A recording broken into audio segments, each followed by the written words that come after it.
Qui ont peut-être été cramées cet été parce qu'il y avait ce fameux été indien qui s'est donc prolongé. Est-ce que c'est bon pour les jardins? Voici la réponse du jardinier de Télématin, le seul jardinier rock'n'roll. Bonjour Philou. Oh yeah. Bon, alors Bonjour William. C'est pas trop cramé là? Non, au contraire, les plantes, dans la plupart des régions en France, ont subi un été plutôt maussade, c'est-à-dire avec beaucoup de pluie, une fraîcheur extrême, ce qui a perturbé le développement de ces plantes. Donc les fruits et les légumes ont été vraiment un peu attaqués par les maladies et parasites. Mais aussi le buis, qui a énormément été attaqué en France cette année. D'ailleurs, on recherche des produits efficaces pour lutter contre justement ces maladies. Mais pas d'inquiétude actuellement pour ce bel été indien. Pourquoi? Parce que les plantes redonnent de la floraison. Les tomates mûrissent enfin. Effectivement, les saisons sont décalées, mais en tout cas, pas d'inquiétude, les plantes sont toujours aussi belles. Bon d'accord, et qu'est-ce qu'on peut trouver aujourd'hui dans les jardineries? Et puis alors, je sais qu'il y a des tendances dans votre métier, il y a des tendances, des couleurs cet automne. On vous écoute?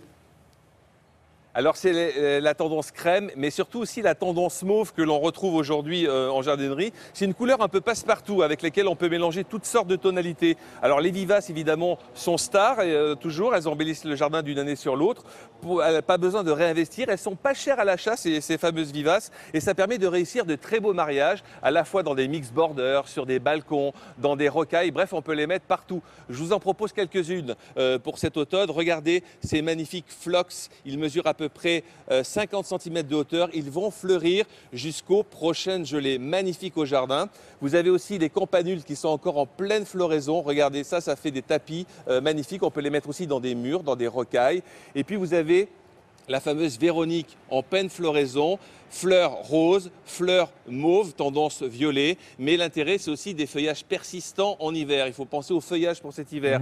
Vous avez aussi l'astilbe qui revient en force dans les jardins. Regardez, c'est léger, c'est souple, ça aime quand même les terres humides. Donc cette année, c'est plutôt son année à l'astilbe, mi-ombre dans le positionnement au jardin. Et puis vous avez, regardez, ça c'est la star de l'automne. Il y en a énormément de formes, de couleurs. C'est l'astère d'automne des jardins. Variété pompon, variété double, variété simple, rose, blanc, rouge. Il y en a de toutes les couleurs. C'est vraiment assez intéressant.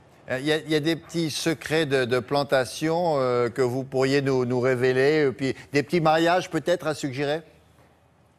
Oui, ils sont très simples les conseils, c'est-à-dire lorsqu'on a un mur à masquer, eh bien, on part du point le plus haut et on redescend vers la vue par des plantes plus basses. Et puis lorsqu'on a un massif circulaire, on commence par le point haut, mais ne mettez jamais une plante au centre du massif, on le décale un petit peu sur un des côtés parce que l'excès de symétrie tue la symétrie et tue justement l'intérêt du massif. Donc on prend un point haut décalé et on descend comme ça petit à petit le long du massif. Il y avait des plantes qui étaient pas mal là à côté de vous, qui étaient peut-être un peu trop petites pour certains. Est-ce qu'il y a des plantes un peu plus hautes pour les jardins plus grands alors? Oui, des plantes plus hautes, mais aussi des nouveautés, William. Regardez, alors, cette plante, elle est assez extraordinaire. Vous connaissez les cyprès qu'on trouve en Provence ou en Italie qui sont assez fastigiés. Et bien cette plante, c'est pareil, ça va faire une sorte de colonne. Elle s'appelle Frangula. Elle va faire une colonne de plusieurs mètres de hauteur avec des petites fleurs jaune-blanc. C'est vraiment intéressant, c'est un peu une nouveauté. Et puis vous avez aussi le Physiocarpus. Le feuillage est pourpre, regardez, un pourpre profond qui va être aussi tranché avec une fleur plutôt estivale, blanche.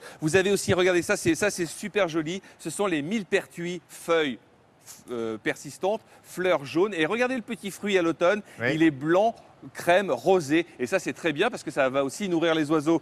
Vous avez le yucca, on connaissait le yucca vert. Et bien maintenant, il y a le yucca panaché. Ça fait une grande hampe florale en été. Et c'est une hampe florale de 1 mètre blanche. Et puis, vous avez une nouvelle variété. Ça, c'est soft. Ça, c'est doux. C'est un nouveau Mahonia. Fleurs persistante, jaune en hiver, feuillage persistant, mais il est doux, ça s'appelle Soft Caress, il porte bien son nom, Douce Caresse. Contrairement à son cousin, regardez, le Mahonia qui lui était avec des feuilles plus piquantes, là c'est vraiment, ça pique, hein, c'est un peu comme du hou. Donc voilà, une nouvelle variété intéressante. Avant de se quitter, Philippe, je voudrais rappeler à ceux qui nous regardent qu'à Télématin, nous avons aussi une paparazza, c'est-à-dire qu'elle fait des petites photos, des coulisses ici. Et, elle est là.